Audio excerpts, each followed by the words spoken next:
Good evening, 7th graders, and welcome to Lesson 4-2 on Exponents. In tonight's lesson, we have two objectives. First, you will be able to use exponents, and secondly, you will be able to use the order of operations with exponents. Alright, so first we need to decide, what are exponents? When we talk about exponents, this is when you have something like 4 to the third power. You have a large number and then a number that's smaller, a little above it. And that is considered an exponent. And this shows repeated multiplication. So you're going to be multiplying a lot in today's lesson. And secondly, we have a power. Now that's to whatever power it is. 4 to the third power, 4 to the second power. It tells us how many times we're multiplying. So here I have this exponent, 4 to the third power, or as some people say, 4 cubed. Means the same thing. Now we have our base of 4. This tells us the number that you're multiplying over and over and over again. Now the power here tells us how many times we are multiplying it. So when we have 4 cubed, or 4 to the third power, we are multiplying 4 3 times. Because again, 4 is the base, and we have 3 of them because that's the power.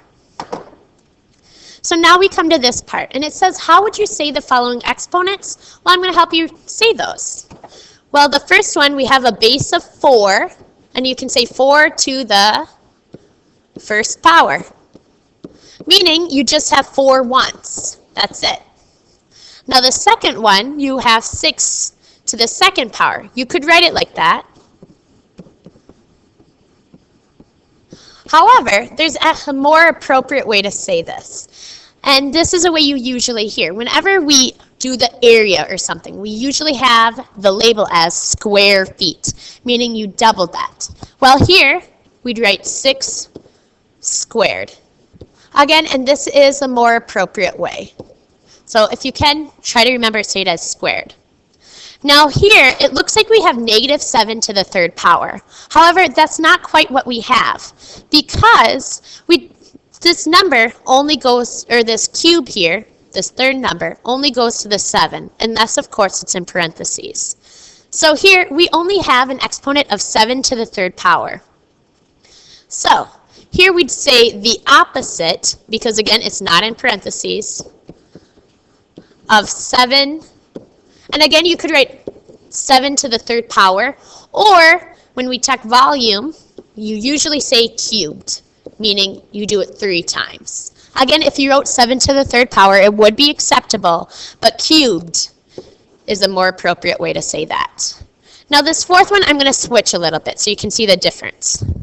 If I put a -7 on the inside, that means that I am multiplying 7, or -7, 3 times. While here, we just multiplied 7 3 times, and then your answer was negative. So here we have -7, again to the third power, or cubed. There you go. And I just put stars because, again, that's the more appropriate way to say it. If you wrote -7 to the third power, it would still be okay. So now what we're going to do is write each number using exponents. So you have to decide what number are they multiplying each time. That's your base. So for A, we have -11 times -11 times -11 times -11. Well, the number we're multiplying is -11. Because it's a negative number, you do need to put it in parentheses. And then we look, how many times are they multiplying it? Well, 1, 2, 3, 4. So we have -11 to the 4th power. That's how you do A. Now B, we're also going to do together. We have -5 times x times x times y times y times x. Well, here they have to be the same. So this one can get tricky. I know I have -5. All right? But now I look and see, what do I have in common? What are the things that are the same? Well, here I could write it as -5 times x times x times, well, there's another x. So I'm putting the x's and y's together. I'm putting those things that are alike together. So I take a look. I know I have x's. In fact, I have 3 of them. So instead of writing -5 times x times x times x, well, I have -5 times x cubed, or x to the third power. All right, and I could do the same with y. I have 2 of them. So I could write it, instead of times y, as times y squared. That would be my answer. Now your job is to do C and D, and when you're all done, come back and check it. Again, remember you're not solving these, you're just writing them using exponents. So go ahead and do that. Pause me now. All right, so let's take a look at C. We have 6 times 6 times 6. Well, we have a base of 6, that's what's being multiplied, and we're doing that 3 times. So for C, you should have 6 cubed, or 6 to the 3rd power. And for D, you should have 4 times x times y squared, because there's only one x, but there are 2 y's. So that would be your answer. All right, so now we have number 2 here, our second example. Many animals become trapped at the La Brea tar pits in California during the last ice age. The ice age ended about 10 to the 4th years ago. How many years ago was this? So this time they give us the exponent. They say it's 10 to the 4th power. But now they want us to actually solve it. What is 10 to the 4th years ago? So here is when we have to write it using repeated multiplication. Well, I know my base is 10. And I'm multiplying it, looking at my power, 4 times. So I have 10 times 10 times 10 times 10. This means the same thing. 10 as a base, 4 times. Then I multiply it out. Well, 10 times 10 is 100. Well, 100 times 10 is 1,000 times 10. And then finally, 1,000 times 10 is 10,000. And it's a word problem, so I need to have a label. 10,000 years ago. So 10 to the 4th is 10,000 years ago. So now they want you to simplify all of these ones. And again, be careful when you get to B and C. What number are you actually repeatedly multiplying? All right, so do A, B, and C, and when you're all done, come back and check your answer. And remember to show me work. So don't just give me an answer. Show me your repeated multiplication. Show me what you multiplied together. So pause me now and do that. All right, so let's check A. Here we have a base of 7, and we're doing this twice. Now what's important to recognize is this is not 7 times 2 when you do this. This means 7 times 7. You're taking the number 7 times itself. So we have 7 times 7, which is 49. For B, we have negative 3 to the 4th power. Well, negative 3 is in parentheses, so I know I'm actually multiplying negative 3 4 times. And I go through the steps. Well, negative 3 times negative 3 is a positive 9, because two integers with the same symbol are positive when you multiply them. Then I have 9 times a negative 3. Well, 9 times 3 is 27. One's positive, one's negative. So that's a negative 27. And times that by 3, well, that's a positive 81. So for B, you should have 81. All right, and then we need to do C. And just give me a moment. I'm going to group this and make this smaller so I have more space. There we go. So now we have the opposite of 1 to the 6th power. Now this is not negative 1 to the 6th power because it's not in parentheses. We have 1 to the 6th and then the opposite of that. So I'm going to write that like that. I have 1 times 1 times 1 times 1 times 1 times 1. So 6 times. And then I multiply it. Well, 1 times 1 is 1 times 1 is 1 times 1 times 1. Well, that's a 1. But again, on the outside is that negative, so my answer is actually a negative 1. Now, we're in the second objective tonight then, and this is a take note. We've talked about order of operations in the first chapter. We talked about how you start in the parentheses, then multiply or divide whatever comes first from left to right, then add or subtract. Those were the 3 steps. However, now that we talked about exponents, we can add that in. And you see that now. There's a space between this 1 and 3. If I click on it, there's a new step in the order of operations. Now, number 1, you still do parentheses. If there's work to be done in parentheses, you do that first.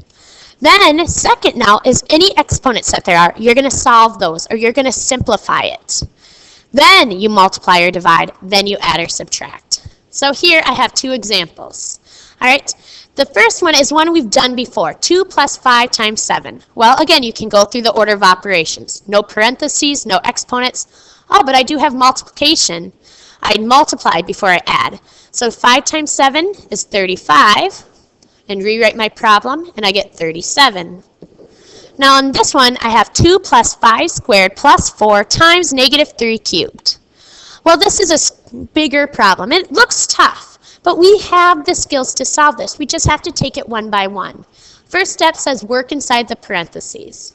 Well, there are parentheses, but that's more to the exponent. There's not any work to be solved in parentheses, so we skip number 1. And we go to 2, simplify exponents. So I take a look. Well, here's an exponent, and here's 1. So I need to simplify those first. Well, 5 squared, 5 is our base, and I have it twice. That's 25.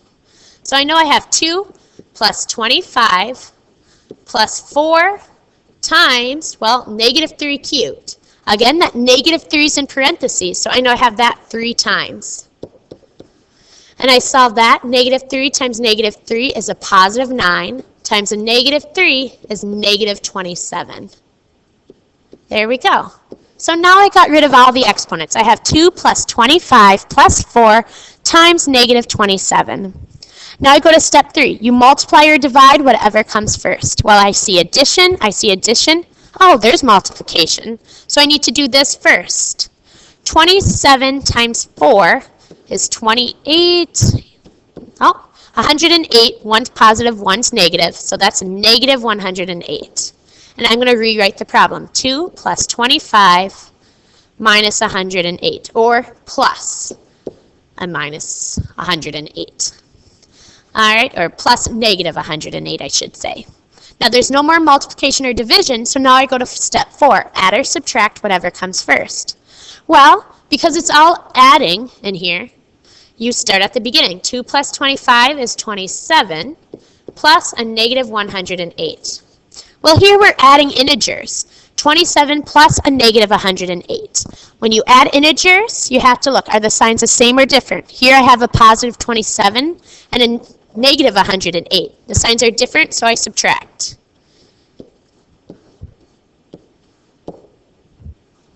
And I get 81, but then I look, 108's a bigger number, and it was negative. So my answer here is negative 81.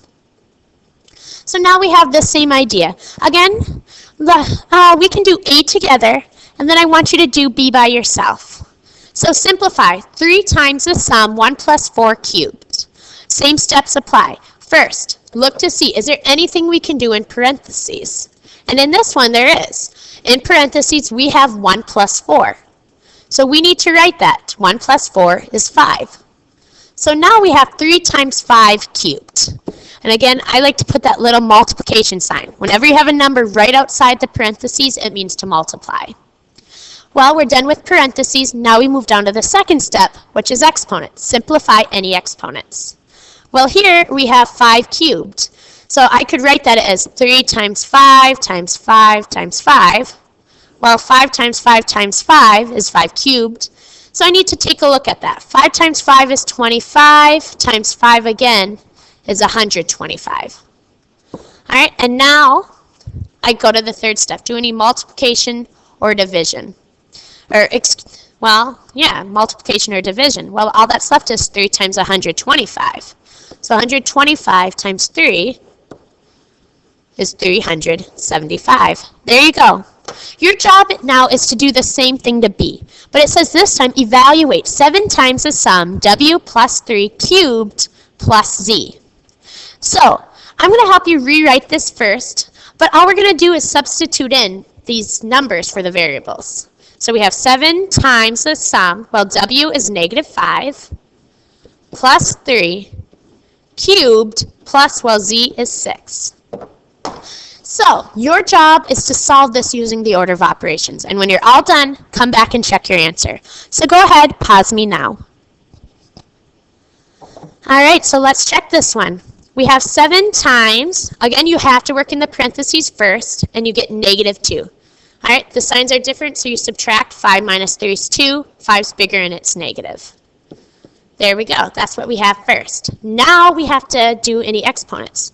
Well, negative 2 cubed means, again, negative 2 times negative 2 times negative 2. Well, that's 4 times negative 2 is negative 8. So here I have 7 times negative 8 plus 6. Well, here I have multiplication and addition going on. After you do exponents, you multiply next. So 7 times negative 8, well, 7 times 8 is 56. One's positive, one's negative. The signs are different, so it's a negative 56. Then you add 6. Well, negative 56 plus 6, you'd get, if you have negative 56 and you're adding 6 positives, you get negative 50. There we go. Or again, if you were to do it that way, when you add or subtract, if the signs are the same, add them together. If the signs are different, that's when you subtract them. All right, and that's our lesson for tonight. In tonight's lesson, we looked at exponents and revised the order of operations. I will see you in class tomorrow. Have a great night.